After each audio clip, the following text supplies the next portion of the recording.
অসম কণ্ঠ অসমীয়া প্ৰাণৰ শিল্পী জুবিন গাৰ্গ আৰু নাই। অসমবাসীৰ হৃদয়ৰ শিল্পী হাৰ্টথ্ৰব জুবিন গাৰ্গক লৈ আজি শোকত ডুবিছে সমগ্ৰ ৰাজ্য। ছিংগাপুৰত আয়োজিত নৰ্থ ইষ্ট ইণ্ডিয়া ফেষ্টিভেলত অংশগ্ৰহণ কৰিবলৈ গৈছিল শিল্পীগৰাকী। উৎসৱৰ মাজতেই তেওঁ স্কুবা ডাইভিং কৰিবলৈ গৈছিল। সেই সময়তে হঠাৎ অসুস্থ হৈ পৰি সাগৰৰ তলতে অচেতন অৱস্থাত থিয় হয়।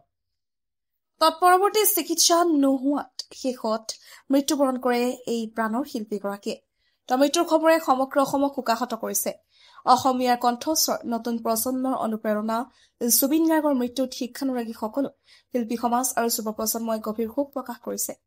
ডিমৌ উচ্চ মাধ্যমিক বালিকা বিদ্যালয়ৰ ছাত্ৰ-ছাত্ৰীসকলে আজি দিনটো শোক দিৱস হিচাপে পালন কৰে। লগতে অসমীয়া যুৱ মঞ্চ শিৱসাগৰ জিলাৰ সভাপতি যদুমণি কলিতাই বিশেষ শোক প্ৰকাশ কৰি সংগঠনটোৰ পক্ষৰ পৰা জুবিন গাৰ্গৰ প্ৰতি শ্ৰদ্ধাঞ্জলি জ্ঞাপন কৰিছে। অসমীয়াৰ শিল্প সংস্কৃতি আৰু সংগীত জগতত এক অপূৰণীয় ক্ষতি হৈ ৰল। ডিমৌৰ পৰা শিৱ কুমাৰ চৌহানৰ report, North East Frontier news.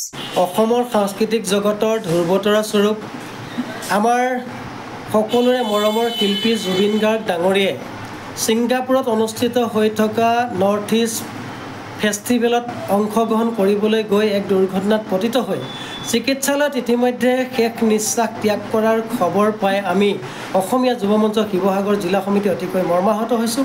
সমগ্ৰ অসমবাসী তেখেতৰ এই অনাকাংক্ষিত খবৰত মৰ্মাহত হৈছে।